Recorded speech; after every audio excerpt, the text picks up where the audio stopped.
안녕하세요. 요길입니다. 반갑습니다. 오늘은 심리학 책을 한 권 들고 왔습니다. 마음의 법칙이라는 제목을 갖고 있는 책이고요. 처음에 이 책 봤을 때는 김경일 교수가 쓴 건 줄 알았습니다. 책 표지에 김경일 교수의 얼굴이 보이죠. 근데 김 교수는 그냥 추천인이더라고요. 이 책을 쓴 사람은 두 명인데 폴 커키츠 그리고 마뉴엘 투시, 이렇게 두 사람이고 둘 다 독일 심리학자라고 보시면 되겠습니다. 이 책이 외국에서는 꽤 인기가 높더라고요. 아마존 베스트셀러 심리학 분야의 60주 연속으로 1위였다라는 게 이 책의 홍보 포인트입니다. 한 100만 부 이상 팔렸다고 하죠. 근데 저자의 지명도가 한국에선 그다지 높지는 않습니다. 그렇다 보니까 김경일 교수를 이렇게 활용한 게 아닌가 싶다라고 생각을 해봤고요. 김 교수는 뭐 아시는 것처럼 방송 출연도 많이 하고 지명도가 높으니까 이렇게 활용을 하는 거겠죠. 김 교수는 이 책에 대한 서평을 이렇게 하고 있습니다. 수많은 심리학 책 중에서 단연코 돋보이는 수작이다 라고 말하고 있고요. 북미에 말콤 글래드웰이 있다면 독일엔 폴 커키츠가 있다라고 덧붙였습니다. 수작이다, 대단한 책이다 라는 건데 얼마나 대단한지, 얼마나 잘 썼는지 같이 한번 보시죠.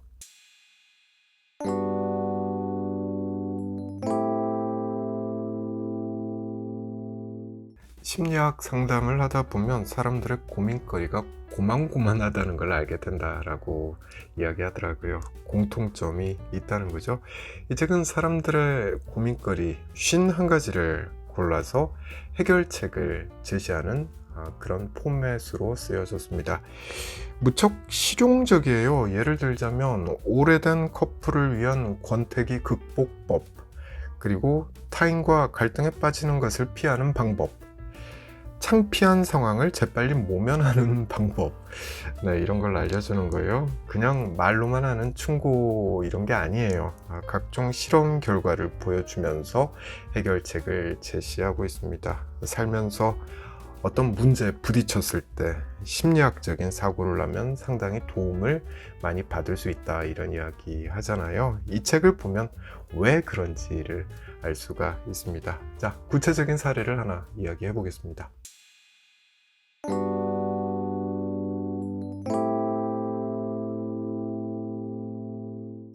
먼저 그림을 하나 보여드릴게요. 이 책에 나오는 그림이고요. 찬찬히 한번 들여다보시죠.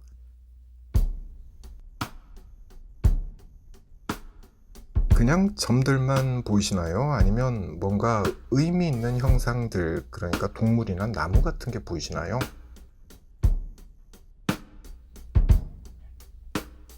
저도 책을 읽으면서 이 그림을 찬찬히 봤는데 그냥 답부터 말씀을 드리겠습니다. 여기엔 무슨 의미가 담겨 있지는 않습니다. 그냥 점들을 모아둔 그림입니다. 동물이나 나무 같은 건 없습니다. 그냥 점입니다. 근데도 어떤 사람들은 이런 그림을 보면서 의미를 찾아내려고 하죠. 뭔가가 있을 거야. 의미를 찾아내려고 합니다. 이 책이 말하는 바를 요약을 해보면 이렇습니다. 자신이 무력하다고 느낄수록 점으로만 구성된 이 그림에서 무언가 있을 거야. 그 의미를 찾으려고 한다라는 겁니다. 지레 짐작으로 우연이라는 이름의 퍼즐 조각을 모아서 설명을 완성하려고 안간힘을 쓴다. 이렇게 저자는 말하고 있습니다. 규칙성이라고는 전혀 없는데 여기서 뭔가를 찾아서 해석하려고 한다라는 거죠. 자, 반면에 내 인생을 확실히 장악하고 있는 사람들이 있죠. 자신감이 넘치는 사람들, 그냥 내 인생을 자기 주도적으로 살고 있는 사람들이 있습니다. 그런 사람들은 세상을 있는 그대로 받아들이죠. 그러니까 이런 그림을 보고도 아무것도 아니네, 이렇게 생각하면서 그냥 쓱 지나칠 수 있다는 거죠. 다시 한번 요약하자면 앞서 보신 그림에서 뭔가를 찾으려고 하셨다면 이건 내가 무언가에 끌려다니는 삶을 살고 있다 라는 뜻이라고 이 책은 풀이하고 있습니다. 반면에 아무것도 아니네, 이런 태연한 반응을 보였다면 이건 내 인생을 내가 주도적으로 살고 있다 라는 뜻이 되는 거죠. 자, 좀 더 이야기를 해보겠습니다. 우리는 세상을 설명하려고 하죠. 세상을 설명하려 듭니다. 말도 안 되는 소리를 해가면서 세상을 설명하려고 하죠. 왜냐면 우린 어떤 현상을 설명이라도 할 수 있을 때, 어떤 현상을 설명이라도 할 수 있을 때, 그때서야 안도감을 느끼기 때문에 그렇다고 지금 말하고 있습니다. 세상은 통제가 안 되잖아요. 그러니까 설명이라도 할 수 있을 때 안도감을 느낀다는 거죠. 현상을 설명할 수 있다라는 건 원인과 결과를 알고 있다라는 뜻이고요. 원인을 알기 때문에 그 결과도 바꿀 가능성이 생기는 거죠. 그러니까 안도할 수 있는 거죠. 자, 그렇기 때문에 현상을 설명할 수 있다는 건 사람의 마음을 편안하게 만듭니다. 반대로 도대체 왜 그렇지? 네, 그 이유를 전혀 알 수 없을 때 그때 인간은 혼란스러워하죠. 절망합니다. 무력감을 느끼는 겁니다. 바로 이 무력감이 너무나 고통스럽기 때문에 우리 뇌는 이걸 아예 허용하지 않으려고 한다라는 게 이 책의 설명이고요. 그래서 도무지 규칙성이라고는 없는 아까 보신 그런 그림들을 보면서도 이걸 해석하고 설명하려고 노력한다라는 거죠. 이걸 심리학 용어로는 환상 오류라고 부른다고 합니다. 환상 오류를 보여주는 대표적인 사례로 이 책은 세 가지를 제시하고 있는데요. 첫째가 미신, 두 번째가 음모론, 그리고 세 번째가 주식시장입니다. 자, 짧게 설명을 해보자면 미신, 이건 뭐 진짜 그렇죠. 비가 한 달째 안 오네? 근데 이게 현상이에요. 그러면 이걸 설명하려고 들잖아요. 하늘이 노해서 그렇다, 이렇게 설명을 하죠. 그러면서 대안으로 제시하는 게 하늘에 제사를 지내야 된다, 이렇게 미신이 탄생하게 되는 겁니다. 음모론, 이게 진짜 심각한데 정치권에선 요즘에도 잘 찾아볼 수 있죠. 쟨 왜 저래? 이렇게 설명이 안 되는 현상들이 분명히 있습니다. 이걸 어떻게든 설명해 보려고 하다 보니까 음모론이 툭 튀어나오는 거죠. 뭐 가장 많이 들었던 음모론, 국정원이 그 배후래, 이런 이야기 많이 나오죠. 이게 바로 음모론입니다. 주식시장도 마찬가지죠.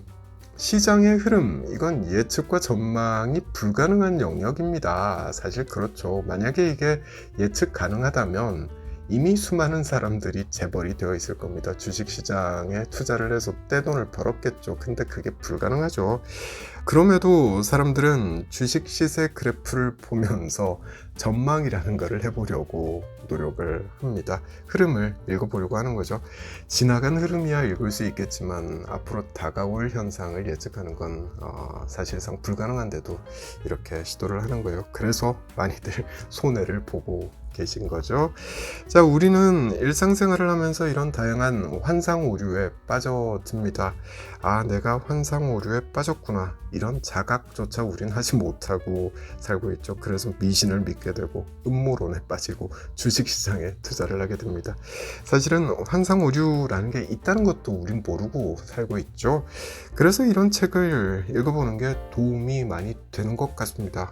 아는 만큼 보인다라고 우린 말을 하잖아요. 환상 오류가 있다는 걸 알게 되면 이걸 안 이상 우리는 그 환상 오류에 빠져들지 않기 위해서 노력이라도 해보게 되는 게 아닌가 싶습니다.